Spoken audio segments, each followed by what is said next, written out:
Primary മാർക്കറ്റിൽ നിന്നും fund raise ചെയ്യാൻ എത്തുന്ന കമ്പനികൾ ദിനം പ്രതി കൂടിക്കൊണ്ടിരിക്കുകയാണ്. കഴിഞ്ഞ ആഴ്ച തന്നെ 3 പ്രധാന കമ്പനികളാണ് വിപണിയിൽ എത്തിയത്. അതുമാത്രമല്ല, ഇൻവെസ്റ്റേഴ്സ് IPO മാർക്കറ്റിലേക്ക് കൂടുതൽ ഫോക്കസ് കൊടുക്കുന്നതായും നമുക്ക് മനസ്സിലാക്കാൻ കഴിയും. പ്രീമിയർ എനർജീസ് ലിമിറ്റഡ് എന്ന കമ്പനിയുടെ ഇഷ്യൂവിനെ കുറിച്ചാണ് IPO അലേർട്സിന്റെ ഈ എപ്പിസോഡിൽ നമ്മൾ ഡിസ്കസ് ചെയ്യാൻ പോകുന്നത്. So welcome to IPO alerts. കമ്പനിയെ പറ്റി പറയുകയാണെങ്കിൽ 1995 ഏപ്രിൽ സ്ഥാപിതമായ പ്രീമിയർ എനർജീസ് സോളാർ സെല്ലും സോളാർ പാനലും നിർമ്മിക്കുന്ന കമ്പനിയാണ്. വാഷിംഗ്ടൺ DC ആസ്ഥാനമായുള്ള പ്രൈവറ്റ് ഇക്വിറ്റി ഇൻവെസ്റ്ററായ GEF ക്യാപിറ്റൽ ബാക്ക് ചെയ്യുന്ന കമ്പനിയാണ് പ്രീമിയർ എനർജീസ്. കമ്പനിക്ക് 5 പ്രൊഡക്ഷൻ യൂണിറ്റുകളാണ് ഉള്ളത്. ഇവയെല്ലാം ഇന്ത്യയിലെ തെലങ്കാനയിലെ ഹൈദരാബാദിലാണ് സ്ഥിതി ചെയ്യുന്നത്.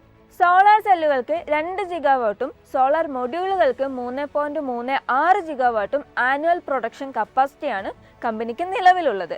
ഇതിനു പുറമെ 75 ഏക്കർ വിസ്തൃതിയുള്ള മറ്റൊരു ടോപ്കോൺ സെൽ ലൈനും മൊഡ്യൂൾ ലൈനും നിലവിൽ നിർമ്മാണത്തിലാണ്.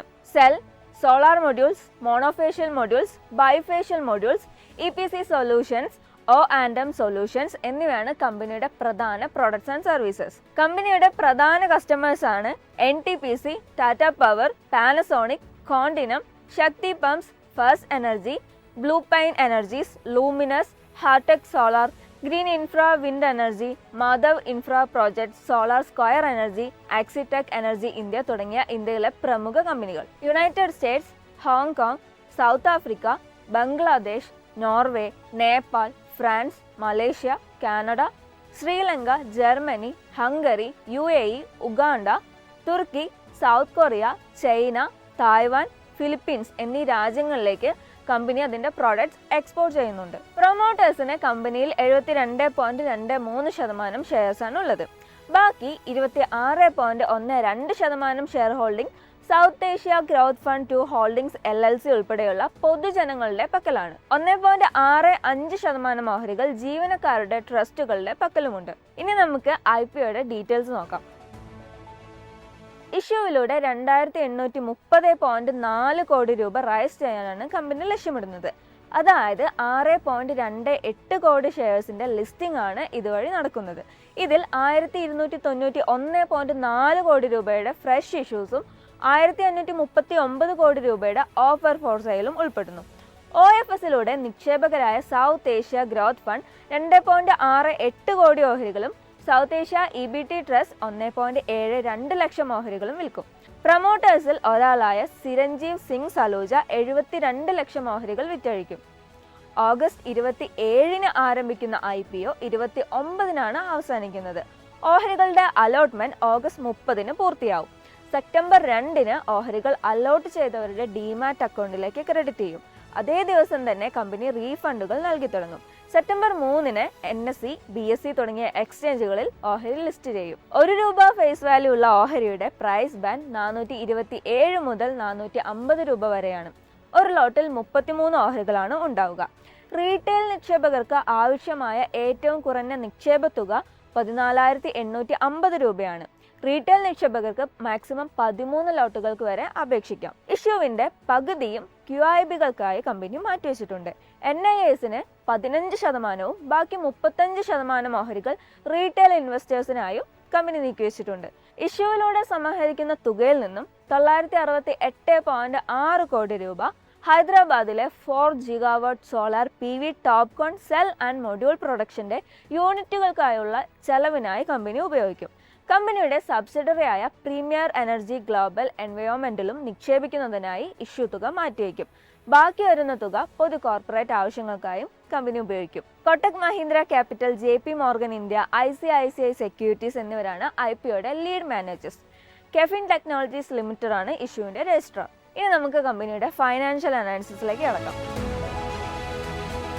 നഷ്ടത്തിലായിരുന്ന കമ്പനി കഴിഞ്ഞ സാമ്പത്തിക വർഷത്തിലാണ് ലാഭത്തിലെത്തുന്നത്. 2022 സാമ്പത്തിക വർഷത്തിൽ കമ്പനി 14.4 കോടി രൂപയുടെ നഷ്ടത്തിലായിരുന്നു. 2023 സാമ്പത്തിക വർഷത്തിലെത്തിയപ്പോൾ നഷ്ടം 7% കുറഞ്ഞത്. 7% കുറഞ്ഞ് 13.3 കോടി രൂപയിലായി. എന്നാൽ ശ്രദ്ധേയമായത് 2024 സാമ്പത്തിക വർഷത്തിൽ കമ്പനി ലാഭത്തിലെത്തുന്നതാണ്. ഈ കാലയളവിലെ കമ്പനിയുടെ ലാഭം 1831% കുതിപ്പോടെ 231.4 കോടി രൂപയായി രേഖപ്പെടുത്തി. മികച്ച പ്രവർത്തനമാണ് കമ്പനി ഈ കാലയളവിൽ കാഴ്ചവെച്ചത്. ലഭിക്കുന്ന ഓർഡറുകളുടെ കുതിപ്പായിരുന്നു കമ്പനിയെ ഉയർന്ന വരുമാനത്തിലേക്ക് നയിച്ചത്. 2024 സാമ്പത്തിക വർഷത്തിൽ കമ്പനിയുടെ ഓർഡർ ബുക്ക് നിൽക്കുന്നത് 5433.23 കോടി രൂപയിലാണ്. മുൻവർഷത്തെക്കാളും 451% ഉയർന്നാണിത് കാണിക്കുന്നത്. 2023 സാമ്പത്തിക വർഷത്തിൽ ഇത് 211% വർധനയോടെ ഓർഡർ 986 കോടി രൂപയിലായിരുന്നു. 2022 ഇത് 316.96 കോടി രൂപയായിരുന്നു. സമാന കാലയളവിൽ കമ്പനിയുടെ വരുമാനവും കുതിപ്പിലായിരുന്നു. 2022 സാമ്പത്തിക വർഷത്തിൽ 742.87 കോടി രൂപയുടെ വരുമാനമായിരുന്നു കമ്പനി റിപ്പോർട്ട് ചെയ്തിരുന്നത്. 2023 വരുമാനത്തിൽ 92% വർധനയോടെ 1428.53 കോടി രൂപയിലെത്തി. 2024 സാമ്പത്തിക വർഷത്തിൽ കമ്പനിയുടെ വരുമാനം 120% ഉയർന്ന് 3143.79 കോടി രൂപയായി കമ്പനി റിപ്പോർട്ട് ചെയ്തു. കമ്പനിയുടെ ചെലവ് നോക്കിയാൽ വലിയ ഉയർച്ചയാണ് നമുക്ക് കാണാനാവുക. അതായത് 2022 സാമ്പത്തിക വർഷത്തിൽ 783.89 കോടി രൂപയിലായിരുന്നു ചെലവ്. 2023 എത്തിയപ്പോൾ 88% കുതിപ്പോടെ 1472.19 കോടി രൂപയിൽ എത്തിയിരുന്നു. 2024 സാമ്പത്തിക വർഷത്തിൽ കമ്പനിയുടെ ചെലവ് 96% വർധനയോടെ 2883.26 കോടി രൂപയിലെത്തി. നടപ്പ് സാമ്പത്തിക വർഷത്തിലെ ജൂൺ പാദത്തിൽ കമ്പനിയുടെ വരുമാനം 1657 കോടി രൂപയായിരുന്നു. മുൻവർഷം സമാന പാദത്തിൽ ഇത് 611 കോടി രൂപയായിരുന്നു. ഇതേ കാലയളവിലെ കമ്പനിയുടെ ലാഭം 198 കോടി രൂപയിലെത്തി. മുൻവർഷത്തെ ഇതേ കാലയളവിലെ ലാഭമായ 31 കോടി രൂപയിൽ നിന്നും 533% ഉയർന്നാണിത് രേഖപ്പെടുത്തിയത്. ഇനി നമുക്ക് കമ്പനിയുടെ റേഷ്യോ അനാലിസിസിലേക്ക് കിടക്കാം. റേഷ്യോ അനാലിസിസ് പ്രധാനമായും നോക്കുന്നത് സമാന കമ്പനികളുടെ വളർച്ചയുമായി താരതമ്യം ചെയ്യാനാണ്. മറ്റൊരു പ്രധാന കാരണം മുൻ വർഷങ്ങളുമായി താരതമ്യം ചെയ്യുമ്പോൾ കമ്പനിയുടെ വളർച്ചയിൽ എത്രത്തോളം മാറ്റം വന്നിട്ടുണ്ട് എന്നറിയാനും കൂടിയാണ്. ആദ്യം നമുക്ക് കമ്പനിയുടെ ROE പോവാം. കമ്പനിയിലെ നിലവിലുള്ള നിക്ഷേപകർക്ക് ലഭിക്കുന്ന റിട്ടേൺ ആണ് ROE വ്യക്തമാക്കുന്നത്. കഴിഞ്ഞ 3 വർഷ കാലയളവിൽ കമ്പനിയുടെ ROE കുതിച്ചുയർന്നാണ് നമുക്ക് കാണാനാവുക. കമ്പനിയുടെ ലാഭത്തിലെ വർധനയാണ് ഇതിനുള്ള പ്രധാന കാരണം. കമ്പനിയുടെ നിലവിലുള്ള ROE 43.7%. 2023 ഇത് -3.16%. 2022 -4.66%ത്തിലായിരുന്നു കമ്പനിയുടെ ROE. പ്രധാനമായും നോക്കേണ്ട മറ്റൊരു കാര്യമാണ് പാറ്റ് മാർജിൻ. കമ്പനിയുടെ വരുമാനത്തിന്റെ എത്രത്തോളമാണ് ലാഭം എന്നതാണ് പാറ്റ് മാർജിൻ സൂചിപ്പിക്കുന്നത്. 2022 കമ്പനിയുടെ പാറ്റ് മാർജിൻ -1.88%. 2023 ഇത് -0.91%ത്തിലായിരുന്നു. 2024 സാമ്പത്തിക വർഷത്തിൽ ഇത് 7.3% ഉയർന്നു. ഇനി നമുക്ക് കമ്പനിയുടെ കറന്റ് റേഷ്യോ നോക്കാം.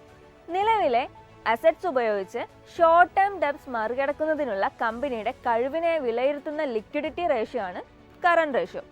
അവസാന 3 വർഷത്തിൽ കമ്പനിയുടെ കറന്റ് റേഷ്യോ മോഡറേറ്റ് ആയാണ് നിലനിൽക്കുന്നത്.